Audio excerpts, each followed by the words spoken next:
주님께서 여러분과 함께 또한 사제의 영과 함께 요한이 전한 거룩한 복음입니다. 주님 영광 받으소서. 그때 예수님의 말씀을 들은 군중 가운데 어떤 이들은 저분은 참으로 그 예언자시다 하고 어떤 이들은 저분은 메시아다 하였다. 그러나 이렇게 말하는 이들도 있었다. 메시아가 갈릴레아에서 나올 리가 없지 않은가. 성경에 메시아는 다윗의 후손 가운데에서 그리고 다윗이 살았던 베들레헴에서 나온다고 하지 않았던가. 이렇게 군중 가운데에서 예수님 때문에 논란이 일어났다. 그들 가운데 몇몇은 예수님을 잡으려고 하였지만 그분께 손을 대는 자는 아무도 없었다. 성전 경비병들이 돌아오자 수석사제들과 바리사이들이 왜 그 사람을 끌고 오지 않았느냐 하고 그들에게 물으셨다. 그분처럼 말하는 사람은 지금까지 하나도 없었습니다 하고 경비병들이 대답하자 바리사이들이 그들에게 말하였다. 너희도 속은 것이 아니냐. 최고의회 의원들이 바리사이들 가운데에서 최고의회 의원들이나 바리사이들 가운데에서 누가 그를 믿더냐. 율법을 모르는 저 군중은 저주받은 자들이다.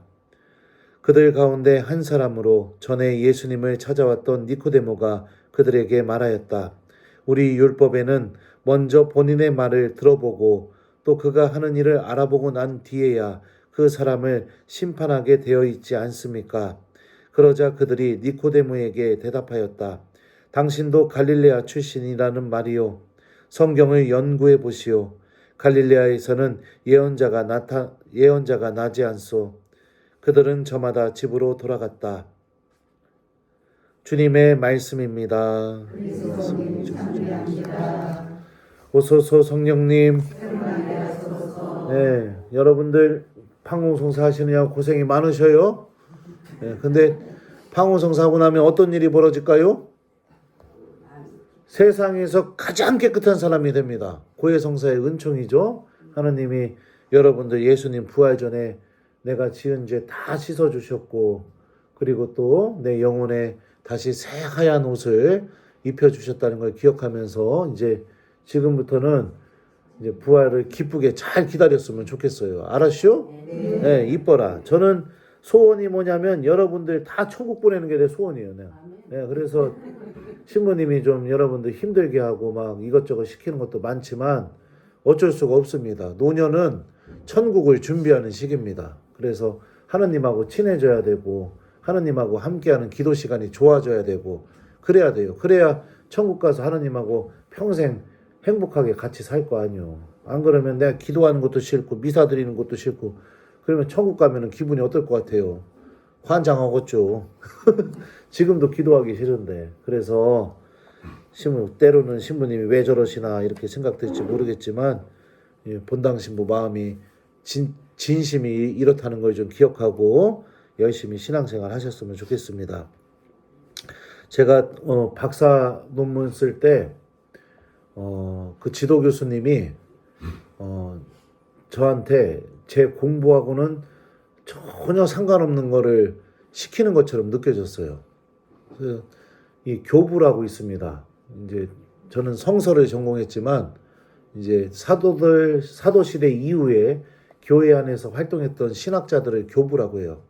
근데 교부들 중에 그 어떤 교부가 쓴 글을 저한테 번역을 계속 시키는 겁니다. 성경도 아니고 그리스말로 되어 있는데 한 6개월 정도 그걸 번역을 계속 시키길래 속으로 그런 생각을 했어요. 나는 성서 공부를 하러 왔는데 왜 나한테 이걸 계속 시킬까? 그 불만이 막 가득했었죠, 처음에. 그리고 나서 6개월이 지나고 난 뒤에 제가 이제 제 공부를 이제 본격적으로 시작하게 되었는데 그때 느끼게 된 게 뭐냐? 그리스말을 무진장 잘하게 돼 있더라고요, 제가. 예. 이게 그때 알게 되었죠. 아, 이게 다 이유가 있어서 시킨 거구나. 처음에 내가 이거를 왜 해야 되나? 아니, 나는 성서 공부하러 왔는데 왜 나하고 내 공부하고 상관없는 걸 시키나? 그래갖고 불만이 가득했었는데 그래도 지도 교수가 하라고 하니까 어떻게 해요? 따라갈 수밖에 없지. 그래서 인내하고 따라갔더니 나중에는 이 신약 성경 이거 그리스어로 보는데 너무너무 이렇게 어려움 없이 잘 보게 되는 그런 일이 벌어졌었습니다. 때로는 그래요. 내가 생각할 때 또 내가 원하는 방법으로 또 내 기준으로 봤을 때 이걸 왜 해야 되나 막 이런 마음이 들 때가 있습니다. 근데 그걸 그럼에도 불구하고 나를 인도하는 사람에게 잘 맡기고 따라가다 보면 내가 그때 당시에 생각하지 못한 것과는 전혀 다른 그런 좋은 일들이 열매들이 맺어지게 돼요. 복음에서 이 예루살렘 사람들하고 바리사이들 또 최고의회 의원들 여기 등장인물들이 많아요. 이 사람들이 예수님이 메시아냐 아니냐 이걸 놓고 막 헷갈리기 시작합니다. 그리고 성경을 잘 공부했던 이 바리사이들은 절대 예수님 메시아가 아니다. 성경을 아무리 연구해봐도 갈릴레아에서는 예언자가 나오지 않는다. 근데 무슨 예수님이 메시아고 예언자냐? 막 이렇게 생각하는 거예요. 근데 이 사람들이 빠져있던 생각 중에 하나가 뭐냐면 내가 생각한 것만 옳다. 내 경험만 옳다. 내 지식만 옳다. 이렇게 생각했기 때문에 예수님이 정작 와가지고 물론 성경에는 갈릴레아에서 예언자가 난다는 말씀은 없지만 기적을 일으키시고 죄인들을 용서하고 마음이 부서진 이들이 하느님께 다시 돌아오고 이런 것들을 보고 있음에도 불구하고 그리고 심지어 예수님의 예수님에게서 나오는 그 하느님 체험을 해서 군중들이 막 저분은 메시아다, 저분은 예언자다 막 이렇게 떠들고 있는 걸 보고 있음에도 불구하고 받아들이지 않는 거예요. 그러니까 우리가 신앙생활 하면서 중요한 것 중에 하나가 뭐냐면 내가 생각하는 것만이 옳다. 어느 순간부터 내가 이 틀을 짜놓고선 신앙생활을 한다면 이거는 굉장히 우리 신앙생활에 독이 될 수도 있는 것이다.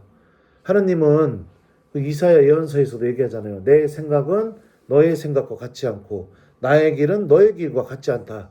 이렇게 말씀하셨던 것처럼 내가 생각하는 방법으로만 우리들에게 다가오시는 분이 아니라 전혀 예상할 수 없는 방법으로도 우리들에게 다가올 수 있는 분인 겁니다. 새 신부 때는요, 그랬던 것 같아요. 저한테 익숙하지 않은 것, 또 새로운 것, 이런 거를 받아들이는데 큰 어려움이 없었어요. 내가 배우는 자세로 삶을 살았으니까. 나는 신부지만 아직 사제 경험이 없으니까 선배 신부님한테도 배워야 되고, 교우들한테도 배워야 되고, 그러니까 마음이 좀 많이 열려 있었던 것 같아요. 근데 이제 제 연식이 이제 19년식이요.